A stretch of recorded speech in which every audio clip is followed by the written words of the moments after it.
Bonsoir tout le monde, ici Monsieur Cacahuète et... T'es pas là? Zou. Carla et Neige qui sont dans les parages. Ce soir nous sommes mardi 28 mai 2019, il est 23h09. Qu'est-ce que tu fais? Bonjour.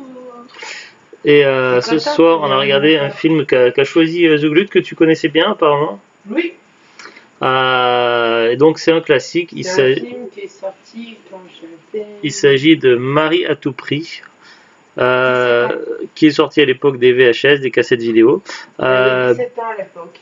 C'est un classique, mais bizarrement, j'étais passé complètement à côté. J'en avais entendu parler, j'avais vu des bandes annonces. Dans les cassettes vidéo, quand on mettait une cassette vidéo, on avait des bandes annonces, tout ça. Mais voilà, j'avais jamais vu le film. Il y avait deux films comme ça. J'avais 14-15 ans, je pense, sa sortie. Tu sais, les cassettes vidéo c'était cher et voilà, quand c'était pas passé à la télé, en tout cas moi je l'ai jamais vu quand ça passait à la télé.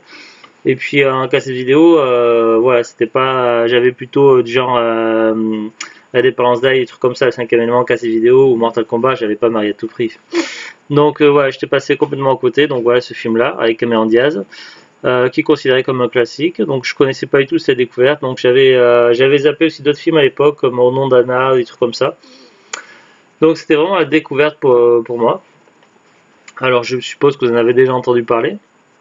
Alors attention, ce DVD est bourré de bonus canon. Alors je vais déjà vous lire le synopsis qui est au dos. Alors déjà on a des petites citations, donc Télémagazine qui a marqué, qui a dit 2 heures de rire non-stop, le journal du dimanche qui a marqué tous fans de Marie. Alors, le pauvre Ted avait réussi à décrocher un rendez-vous avec Marie, la plus belle fille du lycée, mais un incident de braguette a tout fait rater.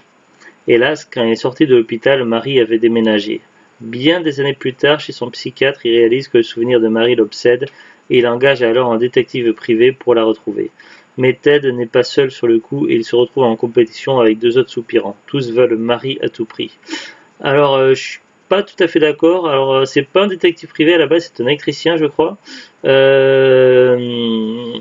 Si, il a dit que c'est un électricien, mais il fait des enquêtes, mais pour des trucs d'électricité. À la base, il fait pas. Non. Si. Il est détective enquête pour une assurance. Ah, pour une assurance, oui, mais voilà, à la base, il n'est pas détective privé quand même. Mais c'est pas un détective privé, c'est un détective, oui. Mais pour une société d'assurance. Là, et puis aussi une le fait. Enquête pour voir s'il y a des fraudes. Et puis il y a aussi le fait que c'est marqué qu'il y a 2 autres soupirants, alors qu'en fait, ils sont plus que 2 en fait, soupirants tout dans l'histoire. Oh, alors ensuite c'est marqué une comédie complètement déjantée des frères Farrelly qui ont réalisé Dumb et Dumber, menée par la superbe Cameron Diaz, The Mask, Le mariage de mon meilleur ami, Matt Dillon, In and Out, Sex Crime et Ben Stiller, Disjoncté, L'Empire du Soleil. Marie à tout prix, ça décoiffe. Ah, quel jeu de mots. Ça décoiffe, oui, surtout quand on voit quand on sait quel type de gel elle a utilisé pour sa mèche là, donc effectivement ça décoiffe. Un petit jeu de mots un petit peu pourri. Alors comme la plupart des DVD maintenant, on met le film, on est direct sur le menu, j'ai pas eu de bande-annonce donc c'est dommage. Sinon des bonus, il y avait bande-annonce, donc voilà, il faut aller chercher la bande dans les bonus du coup ça avance du même film. Moi ce qui m'intéresse quand je mets un DVD ou une cassette vidéo, c'est de voir les bandes-annonces d'autres films qui sont sortis à l'époque. Enfin bref, normalement il y avait aussi les bonus commentaires des réalisateurs, clips, musique, karaoké, reportage derrière la braguette. Alors on n'a pas du tout regardé les bonus. Alors pour parler un peu du film, donc c'est une comédie en partie axée sentimentale, également axée un petit peu léger avec différents moments où il y a de l'humour. Alors bon, c'était peut-être de l'humour qui faisait bien rire à l'époque. Moi, il y a des choses qui m'ont fait sourire, mais après, voilà, c'était il y a 21 ans. J'ai suivi le film pour le... Oui, mais on va revenir après là-dessus sur l'année. J'ai suivi le film pour l'histoire, puisque je découvrais, mais l'humour, voilà, il y avait des scènes normalement drôles, mais bon, qui m'ont fait un peu sourire, mais voilà, c'était pas vraiment le grand humour. Bon.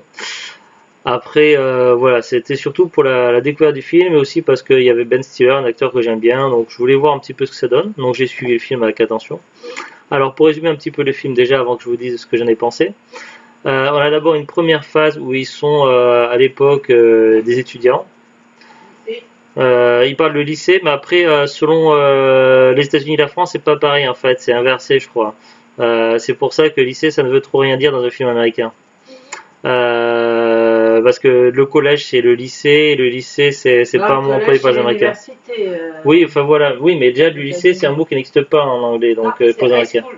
Voilà, mais là ils ont dit lycée dans le doublage VF, parce qu'on a vu un VF. Donc ça se trouve au doublage VF ils ont dit de la merde. Donc c'est plus réaliste de dire que c'était des étudiants. Pour moi c'était plus clair de dire que c'était des étudiants. Donc bref, il y a un groupe de jeunes potes étudiants qui discutent, tout ça, ils parlent d'une fête à venir, tout ça, de savoir si quelqu'un va sortir avec qui, tout ça. Et puis il y a un jeune, donc Ted, incarné par Ben Stiller, qui finit donc, il fait la rencontre de Marie, tout ça, il craque pour elle. Elle lui a proposé de sortir à la fête avec lui, tout ça, donc il est content. Malheureusement, donc chez la famille de Marie, donc au moment où il doit partir aux toilettes, donc faire pipi, il a un problème avec sa braguette, la fermeture de sa braguette qui est coincée, et du coup là il y a un accident qui se passe. Donc je ne vous dis rien pour pas trop spoiler les détails. Et bref, donc du coup le rendez-vous est malheureusement la sortie est malheureusement annulée pour eux. Et entre temps, donc il se retrouve à l'hôpital, Marie déménage, et donc il a perdu de vue Marie. Et des années plus tard, donc lors d'une discussion avec son psy, tout ça, il se rend compte donc que voilà, il a jamais pu refaire sa vie, tout ça, parce qu'il est toujours, il était vraiment tombé amoureux de Marie et il pense toujours à elle. Donc ça le travaille, il en parle même à un de ses amis, tout ça. Un de ses amis de lycée avec qui il a gardé contact, et lui il lui conseille donc une connaissance de travail qui travaille donc pour les assurances, qui fait des enquêtes, tout ça, et qui pourrait éventuellement essayer de retrouver cette Marie pour lui. Donc finalement Ted voit cet enquêteur, tout ça, donc l'affaire est sur le fait. Seulement entre temps, cet enquêteur, donc il tombe lui aussi amoureux de Marie, donc il va essayer de bloquer de faire de son possible pour que Ted ne rencontre pas Marie, et il va tout faire pour que Marie tombe sous son charme. Seulement il n'est pas le seul, il y a d'autres prétendants. Il y a d'autres prétendants, d'autres hommes qui sont tombés également amoureux de Marie et qui vont être également dans la course. Donc Ted il va se retrouver un petit peu là-dedans, et il va se retrouver rapidement dépassé par les événements, et puis il est également pourchassé donc par une malchance maladive, donc il y a vraiment une poisse mais pas possible. Donc ils vont s'enchaîner une succession d'événements, de gags et autres. Et donc voilà, donc le scénario est assez amusant quand même. C'est assez amusant, c'est léger. Donc voilà, moi c'est vrai que c'est la découverte. Après je sais pas ce que ça donnerait si je voyais le film plusieurs fois. Bon, j'ai plutôt apprécié. J'ai pas eu de grand fou rire, mais j'ai plutôt apprécié le film. Voilà, c'était sympathique. C'est considéré comme un classique, je pense que je peux le comprendre. Et voilà, c'est un film à voir au moins une fois. Donc voilà, après, Zouglut en pense plus de bien que moi, donc c'est un film qu'elle aime beaucoup. Moi, j'ai bien aimé, mais après, j'irai pas jusqu'à le considérer comme un classique indispensable. Après, en tout cas, c'est pas un DVD très difficile à trouver. C'est voilà, ce genre de DVD qu'on peut trouver facilement en brocante ou à cash, et en général qui coûte pas très cher. Mais on va revenir là-dessus à peu près sur les prix. Alors on va regarder un petit peu maintenant la fiche Wikipédia. Donc c'est un film qui date des années 90 je crois. Alors Marie à tout prix, ou Marie un je ne sais quoi au Québec, There's Something About Marie en version originale, est un film américain réalisé par Peter et Bobby Farrelly, sorti en 98 avec Ben Stiller, Cameron Diaz, Matt Dillon dans les rôles principaux. Cette comédie romantique déjantée se joue du bon goût comme du politiquement correct. Elle est le plus grand succès des frères Farrelly. Marie est non seulement belle, mais pleine d'attention envers ceux qui souffrent. Aussi, tous les cabossés de la vie sont-ils amoureux d'elle. Un fétichiste de la chaussure, un timide maladroit, un assureur inepte, un handicapé mental, un livreur de pizza, un clochard, c'est par des impostures en exploitant sans vergogne le filon de sa bonté que certains d'entre eux espéront investir la place. Je suis pas tout à fait d'accord avec ce qui est écrit sur Wikipédia. Un timide maladroit, ouais, ça serait Ted, Ben Stiller. Un assureur inepte, un handicapé mental, un livreur de pizza, un clochard. Le clochard, ouais, le type de la fin. Livreur de pizza, ouais, mais handicapé mental et assureur inepte. Ils ont peut-être écrit des conneries sur Wikipédia. Bon, après, il y a tout le résumé du film, donc ça, je vais pas le lire. L'accident de la braguette, donc là, ça raconte des événements, tout ça. Bon, on va pas dire, on va éviter de spoiler. Donc le film est sorti en 98, le 15 juillet 98 au Canada et aux États-Unis, le 11 novembre 98 en France, le 11 novembre 98 en Belgique. Qu'est-ce que je peux vous dire? Au niveau de la distribution, donc au niveau des acteurs, donc on a Ben Stiller, Cameron Diaz, Matt Dillon, Lee Evans, Chris Elliott, Lin Shaye, Jeffrey Tambor, Marky Post, Case Davy et d'autres, mais voilà, les seuls acteurs que je connaisse vraiment, donc que les seuls noms qui me disent quelque chose pour avoir vu dans des films, c'est Ben Stiller, Cameron Diaz et Matt Dillon. Les autres, je vois pas du tout qui ça peut être.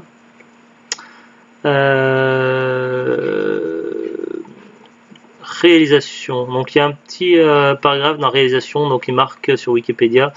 En 1994, les frères Farrelly écrivent et réalisent leur premier film Dumb and Dumber, film que d'aucuns jugent navrant, mais film culte au succès stupéfiant. Il rapporte 127 millions de dollars aux États-Unis et 247 millions dans le monde entier pour un budget de 17 millions.